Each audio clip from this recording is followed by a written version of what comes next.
The views and opinions expressed on any program are those of the producers and/or the persons appearing on the program, and do not necessarily reflect the views and opinions of FRC Media, Bristol Community College, or the City of Fall River.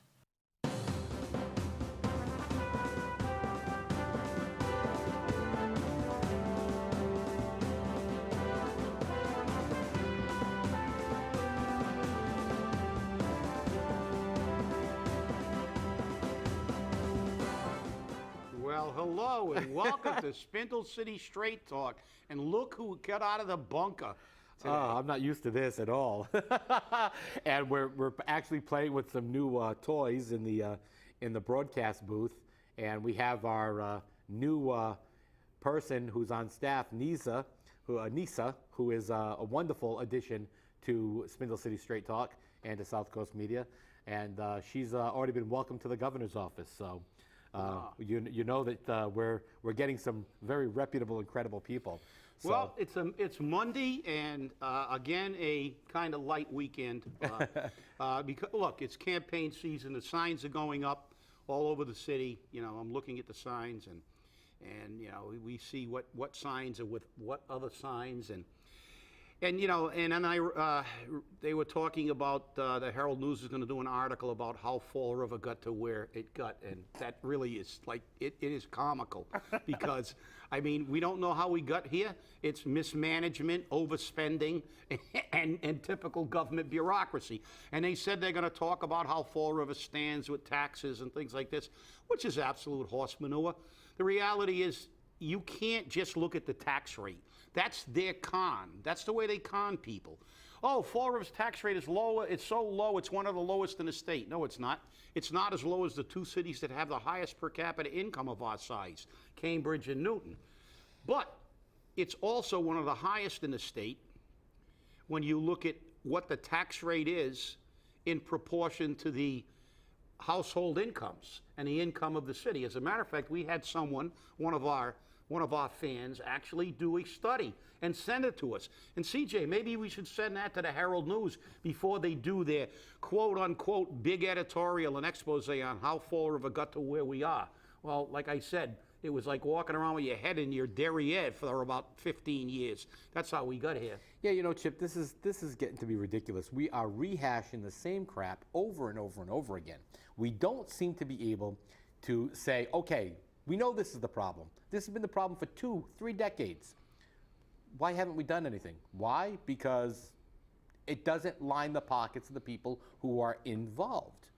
You look at this new committee, this new summit thing that the mayor set up for economic development. Look at the names and the people that are on this committee, this task force, whatever they want to call themselves.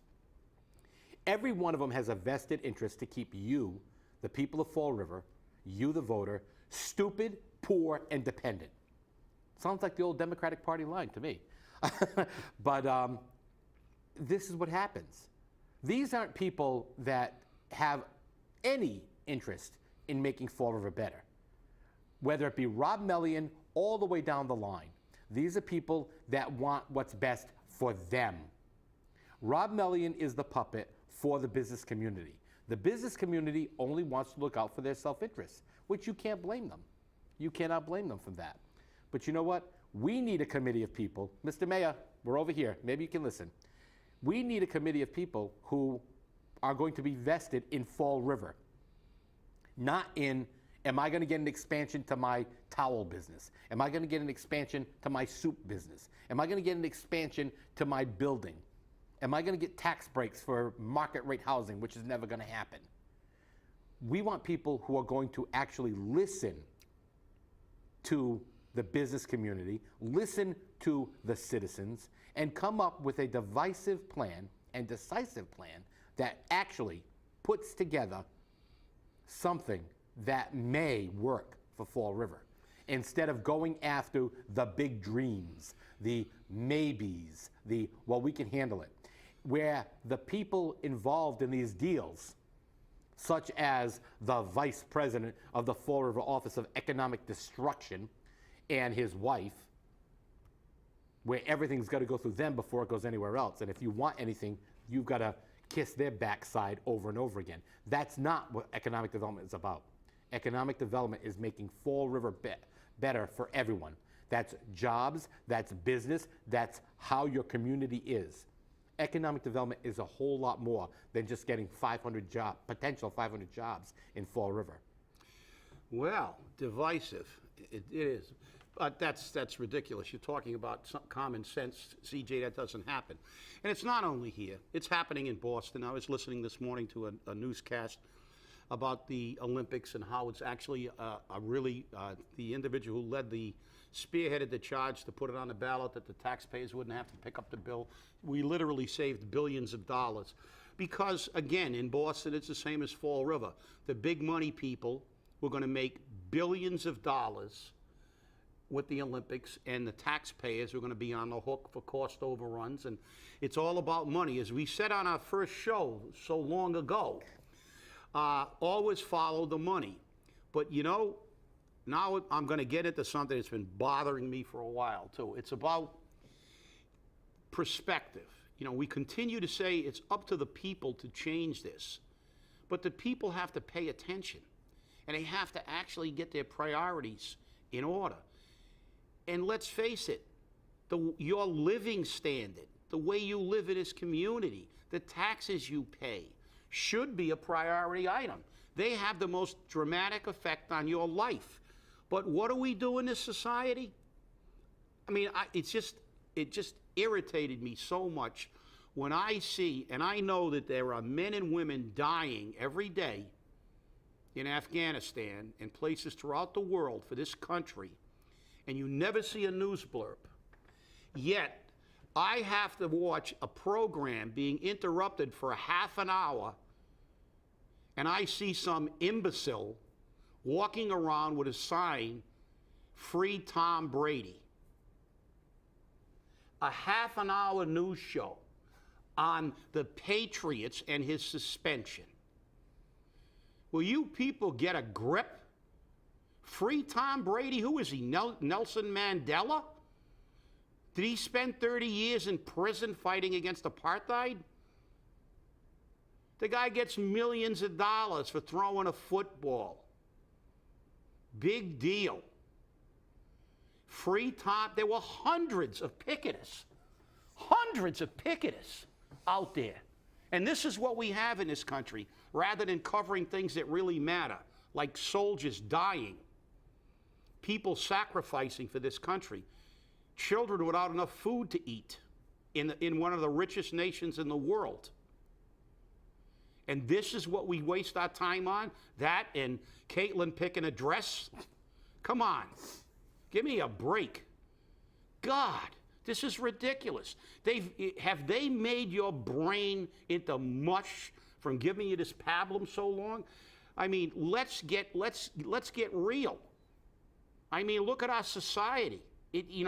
This is what we occupy our time with. The biggest news item in Massachusetts is now whether Tom Brady gets suspended. And that shows something.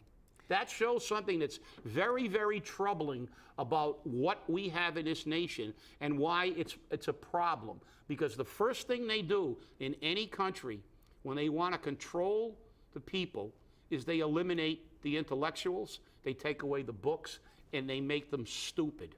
Well, and that's what they do. You can control people with military might or stupidity, and they a long time ago the church tried that. It was called the Dark Ages.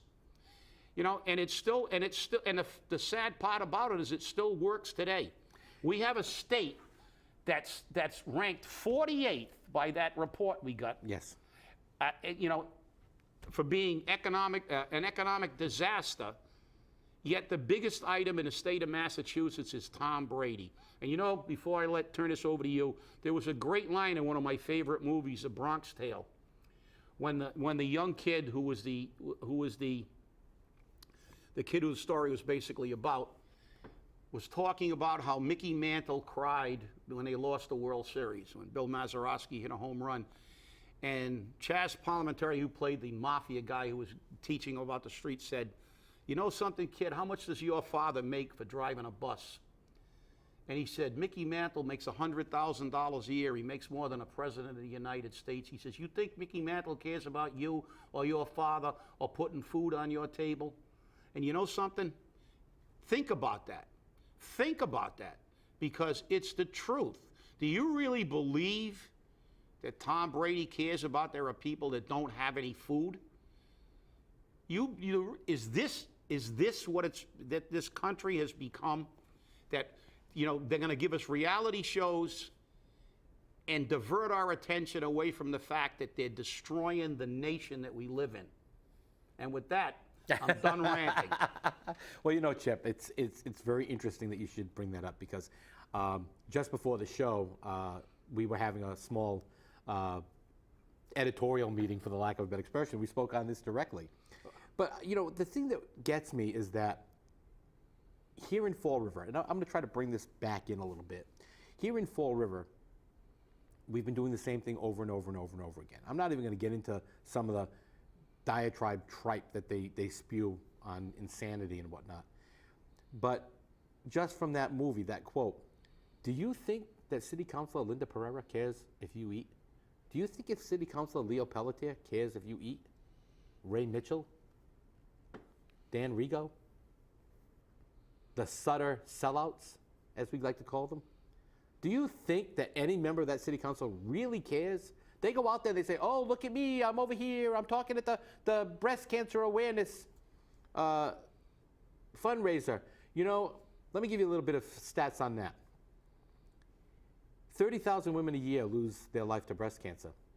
300,000 a year lose their life to heart disease. I don't see any heart disease fundraisers. That is the silent killer of women, especially, because the majority of women won't call 911. It's a little gas, it's a little acid indigestion. Doesn't work that way. But that's what happens here in Fall River. Nobody complains. They go like the old ladies on the fence, and they talk to their neighbors, and, he's always a big mouth, and they play their music till all hours, day and night, and da-da-da-da-da. Call the cops. I can't call the police. If I call the police, then they're going to beat me up. They're going to kill me. They're going to burn my house down. You know what? We need to stop being afraid. We need to stop being afraid of our politicians. If they don't take your phone call, don't elect them. If they don't do what you want, don't elect them. If they won't listen to you, don't elect them.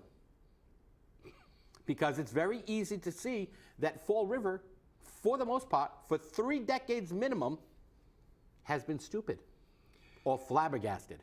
Well, you've got to remember one thing. It's the other don't believe them. That's the problem. They feed you the propaganda that Fall River is great, Fall River is moving forward, it's always, we know we've had our problems, but we're continuing to move forward. Well, baloney. I mean, the new counselor, Steve Long, read some stats that I've been reading for 2 years. Don't believe me. Don't believe them. Go online. Get a computer. Go to the United States Census Bureau statistics. Look at what it says for the poverty level in Fall River. It says 23.3. Compare it with the 10 cities that are closest to us in population. You'll see we have the second highest percentage of people below the poverty level of any city of our size in this state. Look at the per capita household income. It's the second lowest again. And what do we lead in? We lead in crime. We lead in heroin use. We lead in unemployment. We're always at the top of those scales. So don't listen to the BS.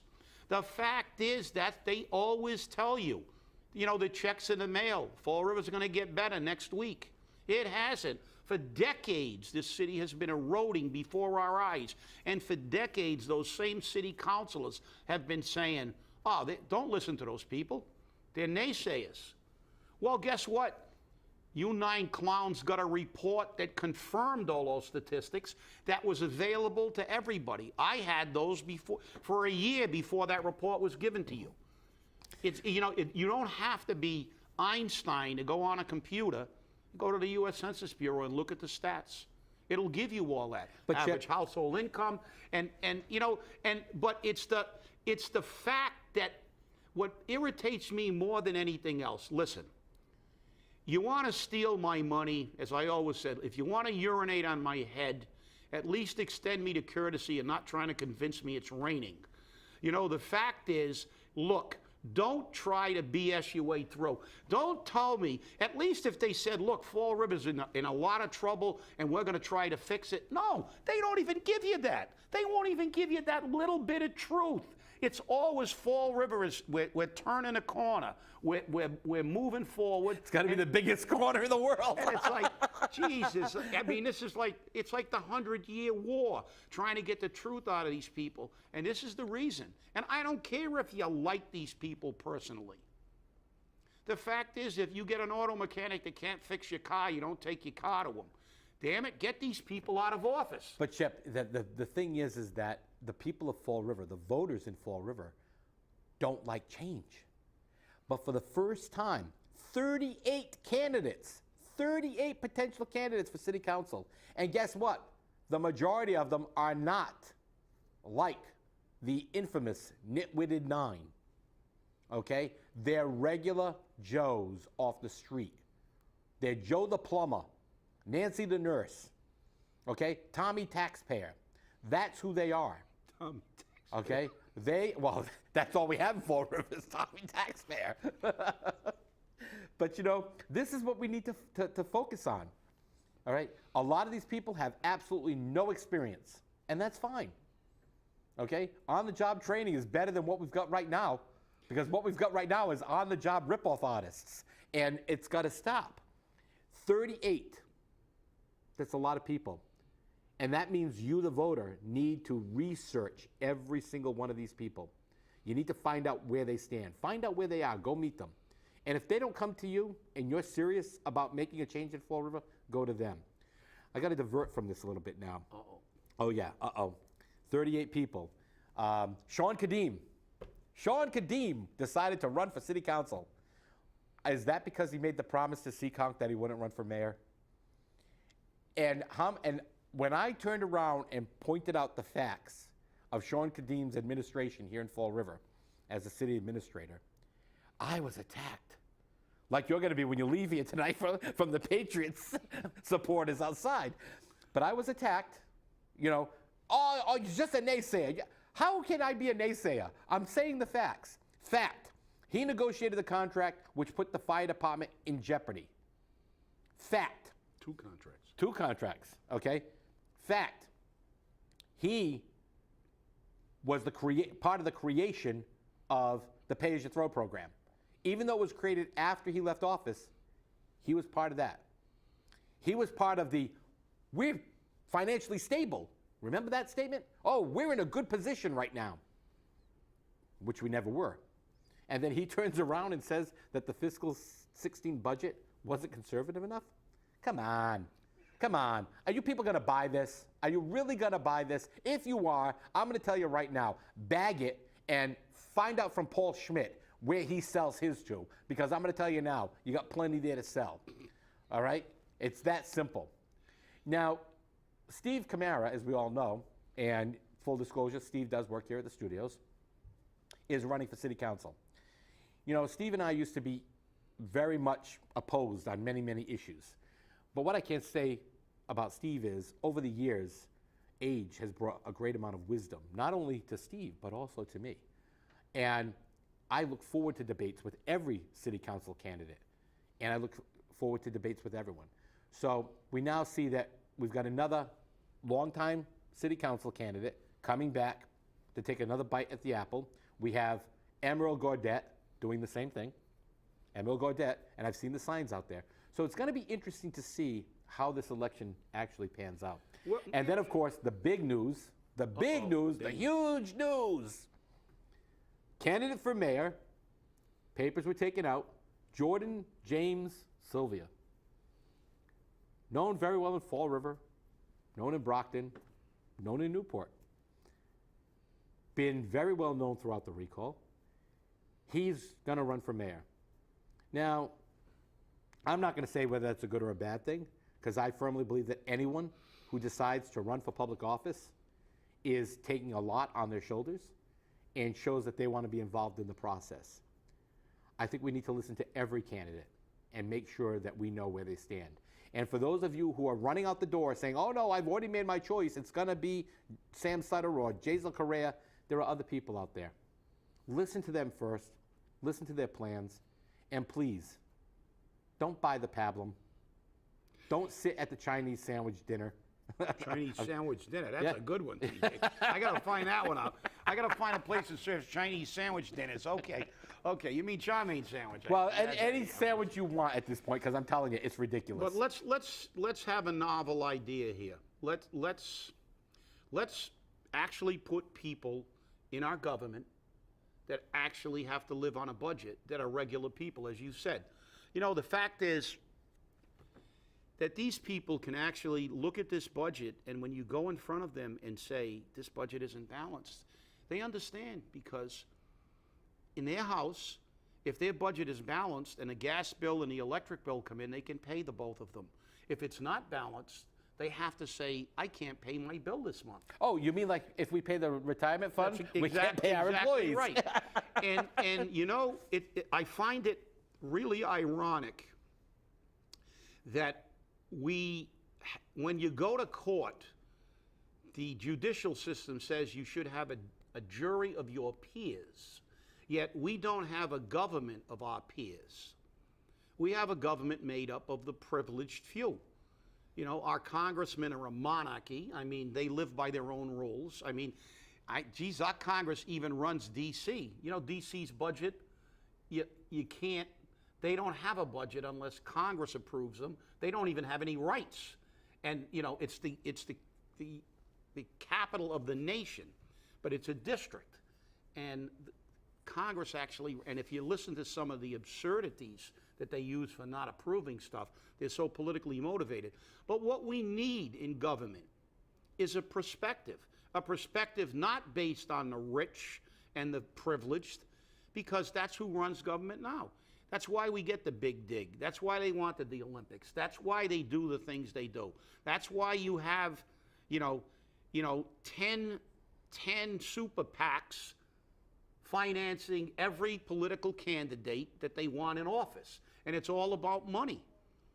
We need to put the country back in the hands of the majority, who are the people who have to work every day, who have to live on a budget, who have to actually make their money stretch. Not say, I'm going to spend every dime I got, and then I'm going to just tax you more. And see, that's a perspective. And we look at this city council, and we go, what is wrong with you people? You go in front of them and you tell them they've gotten $42 million more in the last 5 years to use, and they're still out of money. So they've proven one thing beyond a shadow of a doubt. Regardless of how much money you give them, they are going to spend every single penny and ask for more. Every bond is asking for more. Well, Barry Bonds. That was Barry Bonds. Yeah. Well, that Sean Kadeem thinks that you can bond forever. But, the reality is that we need to go back. We need to go back in time. And people, if you don't learn from history, you're doomed to repeat it. True. Years ago, if you were a politician and you raised taxes every year, you weren't in office. That's right. If you bonded everything, they threw you out. They rode you out on a rail. But in the years, their propaganda machine and their pablum and the Kool-Aid has created a society that's so, their minds are so numbed by this barrage that they're more concerned with Tom Brady than the fact that they've actually now perpetrated the lie that it's our obligation to pay more taxes every year. Chip, it's our duty. But we're responsible for it. We're responsible for it. And I don't. Obviously, I said, look, when you're carrying a Tom Brady sign, free Tom Brady, I don't even know. You want to know if that individual votes. Because if he does, I'm sure he doesn't look at anybody's record, because and the thing is it's that absurd. Media portrays this propaganda. I mean, if you looked at the recent stories in the Herald News about what Fall River wants, what I want from Fall River and whatnot, we had people like Pat Norton who called out every single candidate for office, every city elected official saying, you've never come down to the Narrows, and we're here and we're trying to make this grow. I think the Narrows is a wonderful place. You got no parking. but they're a wonderful place. Then you had Nancy Paul from the Star. Yeah, from the well, I wanted to call them the fortress of of money up on Stanley Street, wanting more money. They all want their own political diatribe, but the funny thing is, we're all toting the torch for the current needs that they have, the current needs for them, not for the people of Fall River, not for what will make Fall River better. And more particular, a lot of them toted the Samuel sellout sign, okay? That is what gets me. That is what truly gets me. The Herald News has been guilty and is guilty of the propaganda spreading throughout the city because they're the ones doing it. They're the ones making it happen, and you're buying their papers, supporting the lies. You've supported the lies for years, and we know that. I think the Herald News makes great birdcage bottom. I wouldn't even wrap my fish in it. But look, you know, the people, the people have to begin again to be involved. They have been. And, you know, you have to give some credit. Fall River was the first community in the history of Massachusetts to have a recall, and we got rid of a mayor. And, you know, that was epic. It was historic.